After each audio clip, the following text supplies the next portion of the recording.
and terrifying day as if it were just yesterday.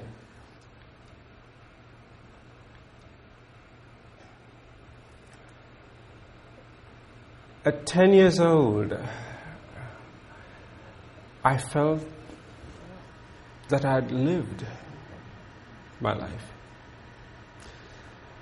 I felt abandoned. I felt alone.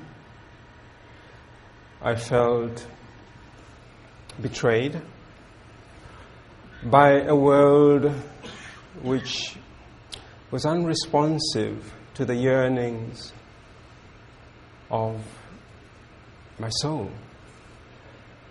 And those yearnings were to be able to wake up and find a sliver of hope to cling to.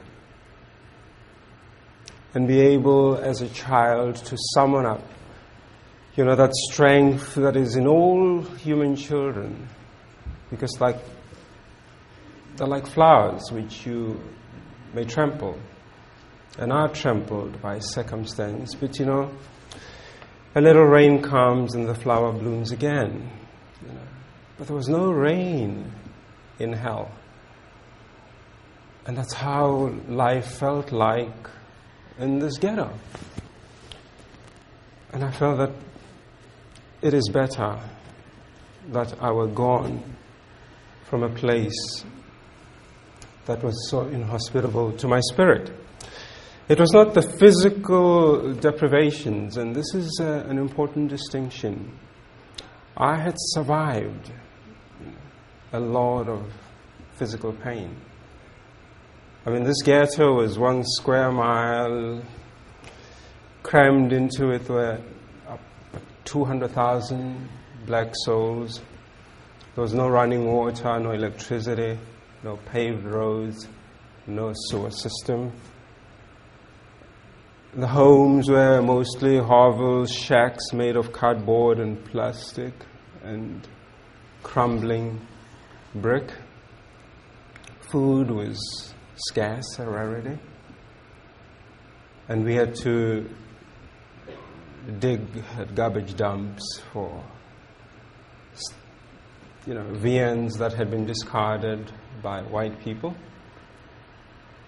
Police raids were daily and brutal and random because we were considered aliens in the land of our birth.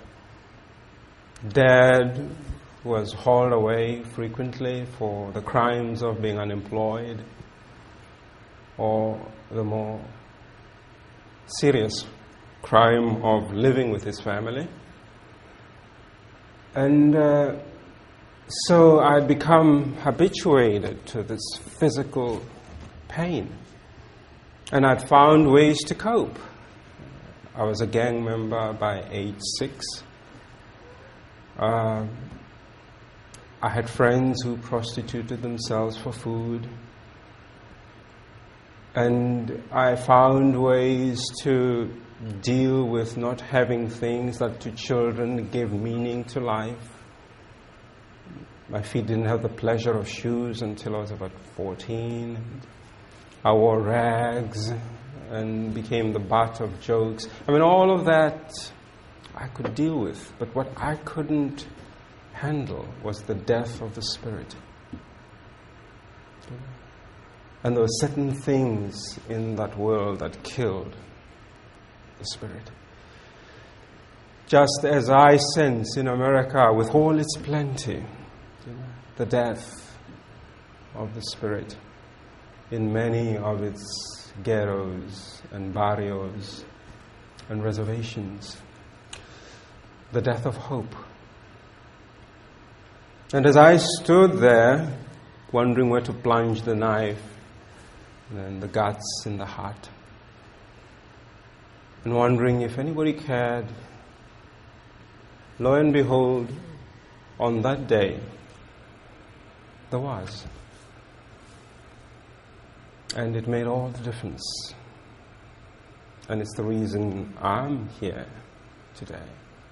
Because unbeknownst to me, I thought I'd chosen the perfect moment to end it all, because Mom had left to go hunt for food. But she had delayed her departure in order to strap her youngest child to her back, because my little sister was sickly. And so she saw what I was contemplating and came toward me. I was overwhelmed with feelings of guilt. I couldn't find my voice. I simply just looked at her and she at me. But our souls spoke, because I began to cry. And then I blurted out and said, "Mom, would anyone miss me if I died?" And I remember her reply.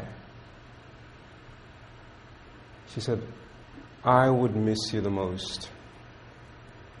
And I would die too if you were to die, because you are my only hope."